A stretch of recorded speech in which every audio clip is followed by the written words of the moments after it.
സംവിധാനി പദാനി മമ എന്നേ പറഞ്ഞുള്ളൂ. എൻ്റെ ഈ കൊച്ചുകാലം ഉണ്ട് എന്ന് പറഞ്ഞില്ല. മമ പദാനി സംവിധാനി കാലുയർത്തിക്കാട്ടി അതിൻ്റെ അടിയിലുള്ള ശംഖുചക്രമൊക്കെ കണ്ടിരുന്നാൽ അവർക്ക് മനസ്സിലാകും. അത് നോക്കിയുമില്ല. ത്രിവിക്രമനായപ്പോഴും ഭഗവാൻ തൻ്റെ പാദം കൊണ്ടാണല്ലോ അളന്നത്. സഹസ്രശീർഷ പുരുഷ സഹസ്രാക്ഷ സഹസ്രപാദ്. ഈ ലോകത്തിലുള്ള സർവ്വജനങ്ങളുടെയും പാദം ഭഗവാന്റെ പാദമല്ലേ? കാണുന്നതൊക്കെ ഭഗവന്മയമല്ലേ? ഭഗവാൻ സത്യവിരോധം പറയുമോ? ബ്രഹ്മത്തെ അറിഞ്ഞവന് എല്ലാം ബ്രഹ്മമാണ്. രാവിലെ വഴി നടക്കുക വിചാരിച്ചോളൂ. സൂര്യൻ ഉദിച്ചു വരുമ്പോൾ വഴി നടക്കുന്ന ആൾക്ക് തൻ്റെ പിന്നിൽ നിഴല് കാണും. രാവിലെ സൂര്യൻ ഉദിക്കുമ്പോഴുള്ള നിഴല് കുറേ നേരം കഴിഞ്ഞ് കുറഞ്ഞു വന്ന് നട്ടുച്ചയ്ക്ക് സൂര്യൻ മോളിലേക്ക് ഉദിച്ചു കഴിയുമ്പോൾ നിഴലേ ഇല്ല. അതുപോലെ രണ്ട് എന്നുള്ള ദ്വൈതഭാവം പോയി ജ്ഞാനം ഉദിക്കുമ്പോൾ ഒന്നു മാത്രമേ ഉള്ളൂ, താൻ മാത്രമേ ഉള്ളൂ എന്ന് മനസ്സിലാക്കാൻ സാധിക്കും. ആ ഒരു ജ്ഞാനത്തെയാണ് പറയുന്നത്. മാത്രമല്ല വേറൊരു കാര്യം ആലോചിച്ചോക്കൂ. പ്രകൃതിയിൽ നിന്ന് പഠിക്കാൻ നമുക്ക് നിറച്ചിട്ടല്ലേ. ഒരു സദ്യ നടക്കണോ എന്ന് വിചാരിച്ചോ. സദ്യ നടക്കുകയാണ്.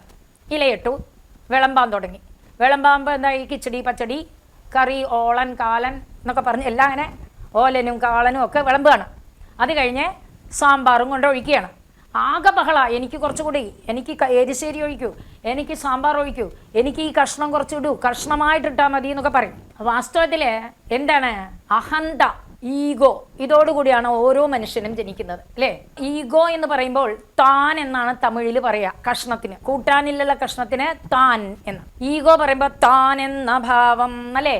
ഞാൻ എന്നുള്ളൊരു ഭാവമാണ് ഈഗോ. അപ്പൊ ആ ഈഗോ, എല്ലാവരും ഈഗോയോടുകൂടി ജനിച്ചത് കൊണ്ട് ആദ്യം ആ താനോട് കൂടിയിട്ടുള്ള കറി ഒഴിക്കാനാണ് പറയുന്നത്. അങ്ങനെ പലവിധമായ കുഴമ്പുകളൊക്കെ കൂട്ടുമ്പോൾ, പലവിധമായ കഷ്ടപ്പാടുകളിൽപ്പെട്ട് അഹന്തയോടെ ജീവിക്കുമ്പോൾ അവനാകെ വിരസത തോന്നില്ലേ? വിരസത തോന്നുന്ന നേരത്ത് അപ്പോഴാണ് രസം വിളമ്പി വരുന്നത്, രണ്ടാമത്തെ പക്ഷം. ആ രസം വിളമ്പി വരുമ്പോൾ മനസ്സങ്ങോട്ട് തെളിയ. രസം അങ്ങനെ തെളിവായിട്ടല്ലേ വരിക, കഷ്ണമൊന്നും ഇല്ലാണ്ട്. ആ രസം അങ്ങോട്ട് വരുന്ന സമയത്ത് അവർക്ക് രസമായിട്ട് പറയും. ആ ഒരു ആനന്ദമുണ്ടല്ലോ, ആ രസം എന്നുള്ള അനുഭൂതി, ആ ആനന്ദം അനുഭവിച്ചു കൊണ്ടിരിക്കുമ്പോഴാണ് അടുത്തത് പായസം എന്ന മധുര രസം വരുന്നത്. എല്ലാവരും സുഖമായിട്ട് പായസം ഉണ്ണുകയാണ്. ആ ആനന്ദാനുഭവം എന്ന ശാശ്വതമായ നിലയിലെത്തണമെങ്കിൽ മോരും കൂടി വരണം. അവസാനം നമുക്ക് മോര് വരും. മോരിൻ്റെ സ്ഥിതി എങ്ങനെയാ? ശാശ്വതമാണ്. മോരിൽ വെണ്ണയും തൈരൊക്കെ എടുത്തതാണ്. മോരിൽ വീണ്ടും വെണ്ണ നെയ്യ് എന്ന മാറ്റമുണ്ടാകാതെ ഇരിക്കുന്നൊരു വസ്തു. അതുകൊണ്ട് അതിനെ കലക്കാനും പറ്റില്ല. അതാണ് പരമമായൊരു നില. അതാണ് സത്യമായ പരമാത്മാവിനെ അറിഞ്ഞാൽ പിന്നെ ഒന്നുമില്ല. ആ ആനന്ദാനുഭവം എന്ന ശാശ്വതമായ നിലയിലെത്തണമെങ്കിൽ മോരും കൂടി വരണം. അവസാനം നമുക്ക് മോര് വരും. മോരിൻ്റെ സ്ഥിതി എങ്ങനെയാ? ശാശ്വതമാണ്. മോരിൽ വെണ്ണയും തൈരൊക്കെ എടുത്തതാണ്. മോരിൽ വീണ്ടും വെണ്ണ നെയ്യ് എന്ന മാറ്റമുണ്ടാകാതെ ഇരിക്കുന്നൊരു വസ്തു. അതുകൊണ്ട് അതിനെ കലക്കാനും പറ്റില്ല. അതാണ് പരമമായൊരു നില. അതാണ് സത്യമായ പരമാത്മാവിനെ അറിഞ്ഞാൽ പിന്നെ ഒന്നുമില്ല. ഇല മടക്കി വെക്കാം അല്ലേ? വലിയ സദ്യയിൽ പോലും ഒരു തത്വം ഉൾക്കൊണ്ട് കിടക്കുകയാണ്. ആ മോരിൻ്റെ സ്ഥിതിയിലെത്തിയാൽ അതിൽ നിന്നൊന്നും എടുക്കാനുമില്ല, അതിൽ നിന്നൊന്നും കലക്കാനുമില്ല. അതാണ് ലാസ്റ്റ് നില. ബ്രഹ്മജ്ഞാനം ലഭിച്ചവന് പിന്നെ ഒന്നുമേയില്ല. ബലിയുടെ വംശമഹിമ, ഉദാരശീലത, ഇതൊക്കെ എടുത്ത് കണക്കാക്കിക്കൊണ്ടാണല്ലോ ഈ വാമനൻ തൻ്റെ അഭീഷ്ടമറിയിച്ചത്. അത് കേട്ടതോടെ തൻ്റെ ഉള്ളിലെ അഭിമാനം അങ്ങോട്ട് സടകുട എഴുന്നേറ്റു. മറുഭാഗത്ത് യാചകൻ നിസ്സാരതയോടുകൂടി ബലി കൊടുത്തു. അപ്പൊ ബലി വാചാലനാവുകയാണ്. ആദ്യം അദ്യനപിതര തൃപ്താഹ അദ്യസൃഷ്ട എന്നൊക്കെ പറഞ്ഞവനാ. എൻ്റെ പിതൃക്കളൊക്കെ സന്തോഷിച്ചു, അങ്ങ് വരുന്നത് കൊണ്ട് ഞാൻ വളരെ സരാജിച്ചു എന്നൊക്കെ പറഞ്ഞു. ആ മതിപ്പ് അങ്ങോട്ട് കുറഞ്ഞു ഇല്ലേ? അപ്പോ ത്രിഭുവന ചക്രവർത്തിയുടെ അടുത്ത് ഡ്യൂപ്ലിക്കേറ്റ് ചക്രവർത്തി പറയുകയാണ് ഇതൊക്കെ. എന്താണ്? ആദ്യം തോന്നിയ മതിപ്പ് കുറഞ്ഞു പോയി. ഹേ ബ്രാഹ്മണതായാതാ, എടാ ബ്രാഹ്മണക്കുട്ടി നയ്യ. അപ്പോൾ എന്നിട്ട് പറയണേ, വൃദ്ധന്മാർക്ക് പോലും സമ്മതനാണെന്നാണല്ലോ ഞാൻ ആദ്യം വിചാരിച്ചത്. മുട്ടുമുട്ടുക്കനാണെന്നാണ് ഞാൻ വിലയിരുത്തിയത്. ബുദ്ധി കുറവാണെന്ന് ഇപ്പോഴാണ് എനിക്ക് മനസ്സിലായത്. കാരണം ലോകങ്ങൾ മുഴുവൻ ലോകേശ്വരനായ ഞാൻ ദ്വീപ് പോലും ജംബൂദ്വീപം വരെ തരാൻ ശക്തനാ. എന്നെ സ്തുതിച്ചിട്ട് ഒരു 3 അടി മണ്ണ് ചോദിച്ചത് ബാലിസമായി പോയന് മോനെ. ത്രിഭുവനപതിയാണ് ഞാൻ. എൻ്റെ അടുത്ത് യാചിച്ചിട്ട് ഇനി മറ്റൊരിടത്ത് പോകരുത്, അതെനിക്ക് കുറച്ചുണ്ടാക്കും. മഹാബലിയുടെ അടുത്ത് പോയവനാ ഇവൻ എൻ്റെ അടുത്തേക്ക് വന്നിരിക്കുന്നു എന്ന് പറഞ്ഞാൽ എൻ്റെ സ്റ്റാറ്റസ് അവിടെ പോയി. ജീവിതയാത്രയ്ക്ക് എന്താ വേണ്ടച്ചാൽ അതൊക്കെ ചോദിച്ചോളൂ എന്ന് ഭഗവാൻ അന്ന് തീരുമാനിച്ചത്രേ. ഈ മഹാബലിക്ക് കൊടുത്ത വാക്ക്, ഞാൻ വേറൊരിടത്ത് പോയി യാചിക്കില്ല എന്ന്. ബലിഗ്രഹത്തിൽ യാചിച്ചു കഴിഞ്ഞു. ഇനി അവിടുന്ന് വേറൊരിടത്ത് പോയി യാചിക്കരുത് എന്ന് ബലി പറഞ്ഞിട്ടുണ്ട്. അത് കാരണമായിരിക്കും അബലാനാമഗ്രത, ഈ സ്ത്രീകളുടെ മുമ്പിൽ ഞാൻ കൈ നീട്ടില്ല എന്ന് വിചാരിച്ചല്ലേ ഭഗവാനെ പലതരം കക്കൽ പരിപാടി ആരംഭിച്ചത് എന്ന്. അതായത് അങ്ങനെ പറഞ്ഞു. വാസ്തവത്തിൽ അപ്പം അതിനുള്ളൊരു മറുപടി പറയാണ്. എന്താണ്? ത്രിഭുവന ചക്രവർത്തിയോടാണ് ഈ ഡ്യൂപ്ലിക്കേറ്റ് ചക്രവർത്തി ഇത്രയൊക്കെ പറഞ്ഞത്. ഹരിയും ഭാഗവത ഗംഗയിൽ ഗൃഹസ്ഥർക്കും പ്രഭാഷകരാകാം. 60-ൽ പരം ഗൃഹസ്ഥരെ ഇതിനോടകം ഭാഗവത ഗംഗ പരിചയപ്പെടുത്തി. ദശമസ്കന്ധം മുതൽ നിങ്ങളുടെ ഊഴമായിരിക്കാം. വിളിക്കൂ 9400124048. അതിന് ഭഗവാൻ നല്ലൊരു മറുപടി പറഞ്ഞു. വലിയ ശ്ലോകങ്ങളാ, അതെല്ലാം ഇല്ലെങ്കിലും ഒരെണ്ണം നമുക്ക് പറയണ്ടേ. കിട്ടുന്നത് കൊണ്ട് തൃപ്തിപ്പെടണം, അതുകൊണ്ട് തേജസ് വർദ്ധിക്കുന്ന എന്താണെന്ന് വെച്ചാൽ ഇത് ഇന്ന് എനിക്ക് വിധിച്ചതാ എന്ന് തീരുമാനിക്കണം. വിവേകാനന്ദ സ്വാമി പറയാറുണ്ട്, ബസ് കാത്തു നിൽക്കാത്രേ. ഒരു ബസ് വന്നു, ആ ബസ് നിർത്താതെ പോയി. അപ്പം എന്ത് വിചാരിക്കണം നമ്മൾ? ആ ബസ് എനിക്കുള്ളതല്ല എന്ന് വിചാരിച്ചാൽ മനസ്സ് സ്വസ്ഥമായി അല്ലേ? അതിന് പകരം നമ്മളൊക്കെ എന്താ ചെയ്യുക? ആ, ബസ് നിർത്താതെ പോയല്ലേ, അതെവിടെയെങ്കിലും ബ്രേക്ക് ഡൗൺ ആവണേന്ന് വരെ നമ്മൾ പ്രാർത്ഥിക്കും. പ്രാർത്ഥിച്ചൊക്കെ കഴിയും. കുറേ നേരം കഴിയുമ്പോൾ പിന്നെ ഒരു ബസ് വരാൻ കാത്തു നിൽക്കുമ്പോഴാണ് അടുത്തു നിന്ന് ആൾക്കാർ ചോദിക്കും, നിങ്ങൾക്ക് എവിടെയാ പോണ്ടേ? അപ്പം പറയാണ്, എനിക്ക് തൃശ്ശൂർക്ക് പോകണം. ആ, ഇപ്പം പോയ ബസ് ആലപ്പുഴയ്ക്കുള്ളതാ. അപ്പോഴാണ് തനിക്ക് നിർത്താതെ പോയതുകൊണ്ടുള്ള സങ്കടം തീരുക. അപ്പം നമുക്കുള്ളതാണെങ്കിൽ നമുക്ക് കിടച്ചിരിക്കും എന്ന് ഉറപ്പിച്ച് വെക്കണം. അതായത് ഈ പുണ്യഭൂമിയിൽ, ഭാരതഭൂമിയിൽ ഒരു സംസ്കാരമുണ്ട്. അത് അചിന്ത്യ വൈഭവം എന്ന ആ സംസ്കാരത്തെ നമുക്ക് പറയാം. കാരണം ചിന്തിക്കാൻ പോലും പറ്റാത്തതാ. യാചകവൃത്തി തെറ്റാണോ? തെറ്റല്ല. യാചകനെ അനുസരിച്ചതിൻ്റെ മേന്മ. ദാനത്തിനുള്ള പോലെ തന്നെ മഹിമ യാചനയ്ക്കുമുണ്ട്. പ്രൗഢി പ്രതാപത്തോടു കൂടിയ ആ മഹാബലിയുടെ മുൻപിൽ ദാതൃവീര്യത്തിൽ അപ്പുറത്ത് ദാതൃവീര്യത്തിൽ ഇങ്ങനെ തികഞ്ഞു നിൽക്കുന്ന, സർവ്വതും കൊടുക്കാൻ തയ്യാറായി നിൽക്കുന്ന മഹാബലി. ഇപ്പുറത്തോ എളിമ, തപസ് അങ്ങനെ നിലനിൽക്കുന്നതായ ബ്രാഹ്മണ വടു. ശരിക്ക് രണ്ടുപേരും അവനവൻ്റെ മൂല്യസംധാനം പറഞ്ഞില്ലേ? ഹേ ബ്രാഹ്മണതായാത, നിനക്ക് ഇത്രയേ ബുദ്ധിയുള്ളൂ എന്ന് വിചാരിച്ചു? ഞാൻ ദീപദാശിഷ്യനാണ്, ഞാൻ ദീപം പോലും തരാൻ തയ്യാറാണ്, എന്ത് വേണമെങ്കിൽ ചോദിച്ചോ എന്നാണ് പറഞ്ഞത്. എനിക്ക് എൻ്റെ കാലിൻ്റെ അത്രയേ വേണ്ടൂ, കിട്ടിയതുകൊണ്ട് ഞാൻ തൃപ്തൻ എന്ന് മറുപടി പറഞ്ഞു എളിമയോടുകൂടി വടു. അപ്പം വാസ്തവത്തിൽ മഹാബലിയും വാമനനുമായിട്ടുള്ള സംസാരം, മഹാബലി വാമനനെ നോക്കി സംസാരിക്കുന്നു, വാമനൻ മഹാബലിയെ നോക്കി സംസാരിക്കുന്നു. പക്ഷേ സഹൃദയരായ നമുക്ക് വേണ്ടി, അനുവാചകർക്ക് വേണ്ടിയാണ് ഈ തത്വമൂല്യങ്ങൾ വേദവ്യാസൻ വാമനൻ്റെയും മഹാബലിയുടെയും വായിൽ എന്ന് പറയിച്ചത്. വാമനൻ മനസ്തുഷ്ടിയുടെ സത്വസിദ്ധാന്തങ്ങൾ പറയുകയാണ്.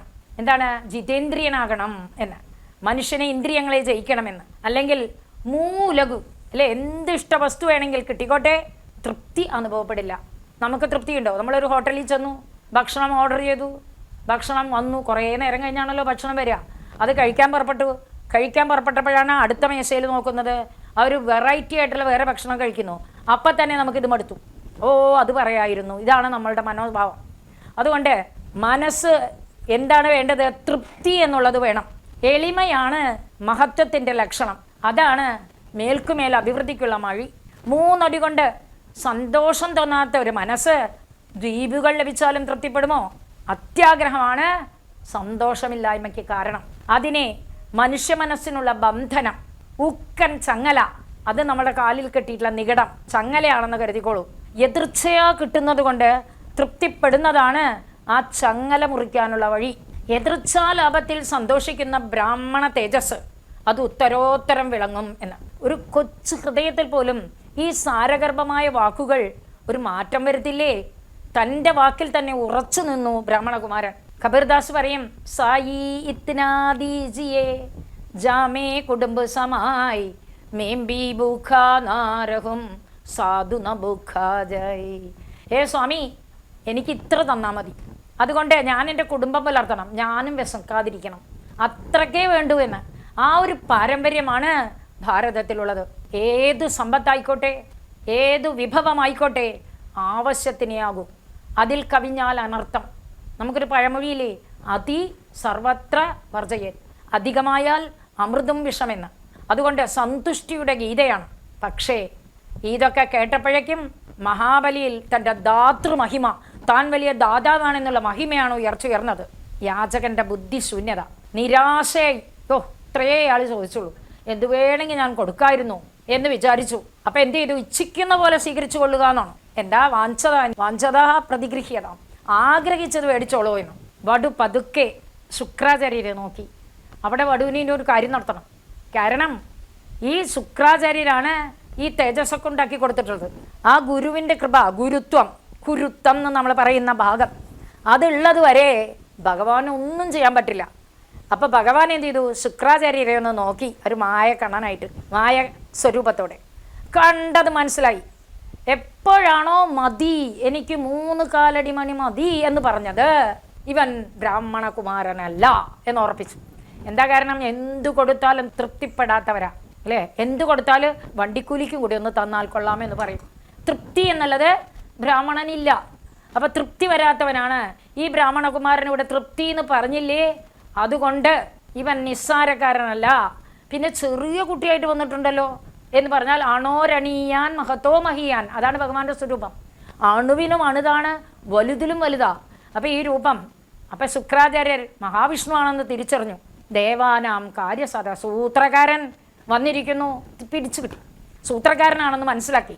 കശ്യപന് അതിഥിയിൽ ജന്മം കൊണ്ട സാക്ഷാത് മഹാവിഷ്ണു. മഹാബലി, നീ ദാനം തരാമെന്ന് പറഞ്ഞത് തെറ്റായി പോയിട്ടോ. അതുകൊണ്ട് ഉണ്ടാകാൻ പോകുന്നത് എന്താണെന്നറിയോ? അസുരനാശമാണ്. നീ ഇപ്പം വിചാരിക്കുന്നില്ലേ നിനക്ക് കിട്ടിയതാ ഐശ്വര്യപ്രതാപി എല്ലാം ഹരിച്ച് ദേവേന്ദ്രന് കൊടുക്കാൻ പോകുന്നതാ.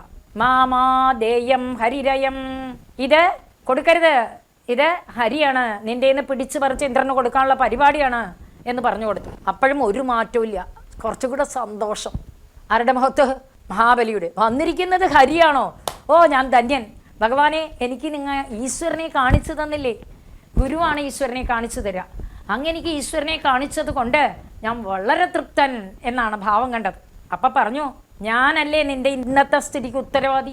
ഞാൻ നിന്നെ യാഗം ചെയ്യിപ്പിച്ചില്ലായിരുന്നുവെങ്കിൽ നിനക്ക് ഈ അജയത കൈവരുമായിരുന്നുവോ?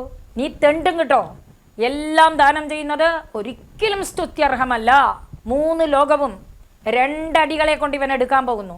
അവസാനം നിന്നെ വരുണപാശം കൊണ്ട് ബന്ധിക്കും എന്ന് പറഞ്ഞു. വാഗ്ദാനം നിറവേറ്റാൻ കഴിയാതെ നീ നരകത്തിലേക്ക് പോകുമെട്ടോ. ആദ്യം ഉള്ള കാര്യം പറഞ്ഞു. അപ്പോഴൊന്നും ഒരു അനക്കമില്ല, സന്തോഷമാണ്. ഹരിയാണോ വന്നത്? ഭയങ്കര സന്തോഷം. ആ സമയത്ത് മിന്തിരിപ്പിക്കാൻ വേണ്ടി കുറേ അടവുകൾ പറഞ്ഞു കൊടുക്കുകയാണ്. പിന്നെ എന്താണ് പറഞ്ഞത്? ആ ദാനം പ്രശംസാർഹമല്ല മഹാബലി. അതുകൊണ്ട് നാളെ നിനക്ക് ഇറക്കാൻ വേണ്ടി വരാൻ പാടില്ല. തൻ്റെ കയ്യിലുള്ളത് മുഴുവൻ കൊടുക്കാൻ പറഞ്ഞിട്ടില്ല. ദാനവും യജ്ഞവും തപസ്സും കർമ്മവുമൊക്കെ ലോകത്തിൽ വേണ്ടത് തന്നെയാണ്. ധർമ്മായ കിട്ടുന്നത് 5ആയി പങ്കുവെച്ചോ. 1 ധർമ്മത്തിന് ചിലവാക്ക്, യശസ്സേ തൻ്റെ പേരും പുകഴിനും വേണ്ടി കുറച്ച് ചിലവാക്കിക്കോളോ. അർത്ഥായ, എന്തിനാണ്? തനിക്ക് ഏതെങ്കിലും ഒരു പുരുഷാർത്ഥം കിട്ടാൻ. കാമായ, ആഗ്രഹം ഉണ്ടാവില്ലേ? ഒരു ഐസ്ക്രീം തിന്നണം, ഒരു കപ്പലണ്ടി വാങ്ങി തിന്നണം തോന്നില്ലേ? അപ്പോൾ അതിന് പൈസ വേണ്ടേ? സ്വജനായ, സ്വന്തം ജനങ്ങൾ വന്ന് നിൽക്കുമ്പോൾ അവർക്ക് കയ്യയച്ച് എന്തെങ്കിലും സമ്മാനം കൊടുക്കണ്ടേ? പഞ്ചധ വിഭജൻ വിത്തം, അങ്ങനെ 5 തരത്തിൽ ഈ സമ്പത്തിനെ പങ്കുവച്ചാലേ ഇഹ അമുത്രജ മോദരേ, ഈ ലോകത്തിലും പരലോകത്തിൽ ധർമ്മം കൂടെ വരും, പരലോകത്തിനും മെച്ചം ഉണ്ടാവുള്ളൂ എന്ന്. പിന്നെ പറഞ്ഞു. അത് പറഞ്ഞിട്ടും ഒരു അനക്കല്ല ആർക്ക്? മഹാബലിക്ക്. മഹാബലി മുഖം അങ്ങനെ തന്നെ വെച്ചിരിക്കുകയാണ്. അപ്പം പറഞ്ഞു വന്നു, 5 ഇടത്ത് നുണ പറയാം. ഞാനിതൊക്കെ പറഞ്ഞിട്ട് പ്രഹ്ലാദിക്ക് ഇതവോ ഏതാണെന്നാണ് ചോദിക്കാൻ പോണത്. ഞാൻ എന്താ പ്രഹ്ലാദൻ്റെ വംശത്തിൽ ജനിച്ചിട്ട് പറ്റിക്കാൻ പറ്റുമോ എന്ന്. അപ്പം അതിന് പറഞ്ഞു കൊടുക്കുകയാണ്, ഇത് മോശമില്ലാത്ത കാര്യമാണ്. സ്ത്രീകളോട് പറയാം, ഭാര്യയോട് നുണ പറയാമെന്നാണ് പറഞ്ഞു. നുണ പറയാമെന്ന് പറഞ്ഞാൽ ഒരു ലിമിറ്റ് ഉണ്ട് കേട്ടോ. ഒരു വിദ്വാൻ എന്ത് ചെയ്തു? ഭാര്യയോട് നുണ പറയാമെന്ന് പറഞ്ഞു കൊടുത്തു. ആചാര്യം പറഞ്ഞത് കേട്ടു. ഒരു ദിവസം ഭാര്യ അടിച്ചു വാരുകയാണ് വീട് അടിച്ചു വരുമ്പോൾ കട്ടിലിൻ്റെ അടിയിൽ ഒരു പെട്ടി. വേഗം പെട്ടി തുറന്ന് നോക്കിയപ്പോൾ അതിൽ 1 ലക്ഷം രൂപയുമുണ്ട്, ഒരു നേന്ത്രപ്പഴവുമുണ്ട്. ഇതെന്താ ഇങ്ങനെ? അതിൻ്റെ രഹസ്യം അറിയണമല്ലോ എന്ന് വിചാരിച്ച് ആ സ്ത്രീ ഭർത്താവ് വരാൻ കാത്തിരുന്നു. ഭർത്താവ് വീട്ടിലേക്ക് വന്ന് അദ്ദേഹത്തിന് ചായയൊക്കെ കൊടുത്ത് സൽക്കരിച്ച ശേഷം ചോദിച്ചു, എന്താണ് ഈ പെട്ടിയിൽ എന്ന് ചോദിച്ചു. അതോ പഴം. എന്താ ഈ പഴം വെച്ചിരിക്കുന്നത്? നിന്നോട് നുണ പറഞ്ഞാൽ ആ നുണ പറഞ്ഞ ദിവസം ഞാൻ ഉള്ളൊരു പഴം വെക്കുന്നു പറഞ്ഞു. അപ്പം ഭാര്യ സന്തോഷിച്ചു. തന്നോട് ജീവിതത്തിൽ ഭർത്താവ് ഒരിക്കൽ മാത്രമല്ലേ നുണ പറഞ്ഞിട്ടുള്ളൂ എന്ന്. അപ്പം ചോദിച്ചു, ഈ 1 ലക്ഷം രൂപയോ എന്ന്. അപ്പം പറഞ്ഞു, അപ്പപ്പം വാങ്ങിയ പഴം വിറ്റ് കിട്ടിയ കാശ്. അപ്പം എന്താ അർത്ഥം? എത്ര നുണ പറഞ്ഞു എന്ന്. അങ്ങനെ നുണ പറയാൻ സമ്മതിച്ചിട്ടില്ല. വല്ല അത്യാവശ്യം ഉണ്ടെങ്കിൽ പറയാം അല്ലേ? വല്ലപ്പോഴും ഒരു നുണ പറഞ്ഞുകൊണ്ട് തെറ്റില്ല. ഇതിങ്ങനെ നമ്മൾ തെറ്റായിട്ടുള്ള വ്യാഖ്യാനം നമ്മൾ എത്തിക്കരുത്. ശുക്രാചാര്യ പറഞ്ഞതല്ലേ സ്ത്രീകളോട് നുണ പറയാമെന്ന്. അങ്ങനെ നുണ പറയാൻ പാടില്ല. ഇനി നർമ്മേന്ന് പറഞ്ഞു, തമാശയ്ക്ക് ഒരാൾ കൂട്ടുകാരോടുകൂടി ഒരിടത്ത് കൂട്ടുകൂടുകയാണ്, എല്ലാവരും കൂടി ആൽത്തറയിൽ കൂട്ടുകൂടിയപ്പോൾ ഒരുത്തൻ പറഞ്ഞു, എനിക്ക് ലോട്ടറി കിട്ടിയാൽ പകുതി രൂപ നിങ്ങൾക്ക് തരാം പറഞ്ഞു. അത് ദൈവവശാൽ അന്നത്തെ ലോട്ടറി എടുത്തപ്പോൾ അയാൾക്കാണ് അടിച്ചത് 1 കോടി രൂപ. കൂട്ടുകാർക്കൊക്കെ സന്തോഷമായി, പകുതി രൂപ കിട്ടാൻ പോലെ. എല്ലാവരും കൂടെ അവൻ്റെ ചുറ്റും വന്ന് നിന്നു. എന്നിട്ട് പറഞ്ഞു, എടുക്ക കാശ് എടുക്കുന്നു. കാശ് കിട്ടണ വരെ കാത്തിരുന്നു. കാശ് കിട്ടിയപ്പോൾ അയാൾ എന്ത് ചെയ്തു, തപ്പി പോക്കറ്റിൽ നിന്ന് ഒരു 50 പൈസ എടുത്തു. ഡേങ് എന്ന് പറഞ്ഞ അവിടെ ഇട്ടു. എന്നിട്ട് പറഞ്ഞു, ദാ ഞാൻ പറഞ്ഞ 1/2 രൂപ, പകുതി രൂപ എന്നേ ഞാൻ പറഞ്ഞിട്ടുള്ളൂ. പകുതി രൂപ എന്നുള്ളത് 50 പൈസ പകുതി രൂപയല്ലേ, അതാ ഞാൻ നിങ്ങൾക്ക് തന്നില്ലേന്ന്. അങ്ങനെ തമാശയ്ക്ക് പറയാമെന്നോണ, കുഴപ്പമില്ല.